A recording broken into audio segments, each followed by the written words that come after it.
ప్రభు యేసుక్రీస్తు నామములో మీ అందరికీ శుభములు. సామాన్య 26వ శనివారము పునీత అసిసిపుర ఫ్రాన్సిసు గారి నిర్బంధ స్మరణ.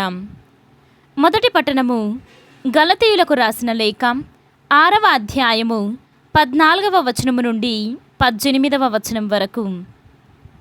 నేను మరీ ఇతరములైన దేని యందు కాక మన ప్రభువగు యేసుక్రీస్తు శిలువ యందు మాత్రమే గొప్పగా చెప్పుకొందును. ఏలన ఆయన శిలువ మూలముననే నాకు ఈ లోకము, నేను ఈ లోకమునకు శిలువ వేయబడితిమి.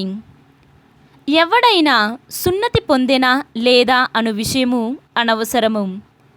ముఖ్యమైన విషయము ఏమనగా అతడు నూతన సృష్టి యగుటయే. తమ తమ జీవితములలో ఈ సూత్రమును పాటించు వారికి సమాధానము, కనికరము తోడగునుగాక. వారికి మాత్రమే కాదు, దేవుని ఇశ్రాయేలీయులకందరకు లభించునుగాక.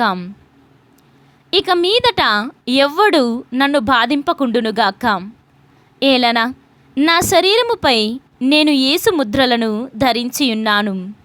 సోదరులారా, మన ప్రభువగు యేసుక్రీస్తు కృప మీ ఆత్మతో ఉండునుగాక. ఆమేన్. ఇది ప్రభువు వాక్కు. సర్వేశ్వరునికి వందనములు. ఈనాటి సువిశేషము పునీత మత్తయ్య గారు వ్రాసిన సువిశేషము 11వ అధ్యాయము 25వ వచనము నుండి 30వ వచనము వరకు. ఆ సమయమున యేసు ఇట్లనెను: పరలోకమునకు భూలోకమునకు అధిపతివైన తండ్రి, విజ్ఞులకు వివేకవంతులకు వీటిని మరుగుపరచి పసిబిడ్డలకు బయలుపరచితివి కనుక నిన్ను స్తుతించుచున్నాను. అవును తండ్రి, ఇది నీ అభీష్టము. నా తండ్రి నాకు సమస్తము అప్పగించియున్నాడు.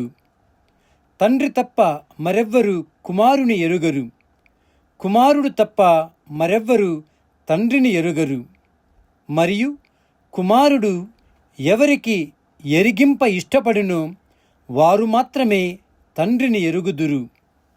భారముచే అలసి సొలసియున్న సమస్త జనులారా, నా యొద్దకు రండు, మీకు విశ్రాంతి నొసగెదను. నా కాడిని మీరెత్తుకొనుడు.